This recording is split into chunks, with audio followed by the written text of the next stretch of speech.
જબરદસ્ત શાંતિ વાત સાચી છે ભાઈ. અને હરીજી એક વાતે શાંતિ નહીં ચી વાતે જેમ કે દારૂ પીવાનો બંધ થઈ ગયો આપણા ગામમાં. પણ ગળાવાનો ચાલુ થઈ ગયો છે. દારૂ ગળાવાનો ઓવે કોણ ગાળે છે ભાઈ? બંધ કરવા વાળા ત્યાં નોંધ તો લ્યો બાપુજી. બાપુજી દારૂ છોડી મેળ્યો અને ગાળવાનું ચાલુ કર્યું લ્યા. અરે ગાળવાનું ચાલુ કર્યું 2 દાડાથી. અરે બાસ્કુજી આપણે પેલા વાળું કર્યું છે ગાય જોઈને કુતરી ભાઈ. અરે હું મારી હજી વચ્ચે જોઈને આવ્યો ના હોય તાણી ઘર મોરે ગાળે દીધો.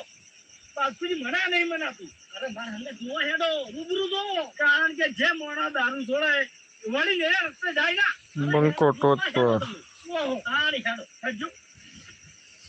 અને હરીજી બીજી વાત કે હેડા દારૂ ગાળી ઘેર નહીં રાખતા બહાર પકડાવી. ઓહો તાણી બાસ્કુજી આ તમને જેવી ખબર પડી. હવે ફોન પર વાતો આપણી 5 મિનિટ કોકના હંગાત વાતો કરતા હતા. જો બાસ્કુજી આ તમારી વાત સાચી છે તો ખરેખર બાપુજી ગામ વચ્ચે સજા કર્યો હું. સજા તો કરાવી પડે ને ના સારા ભૈયા.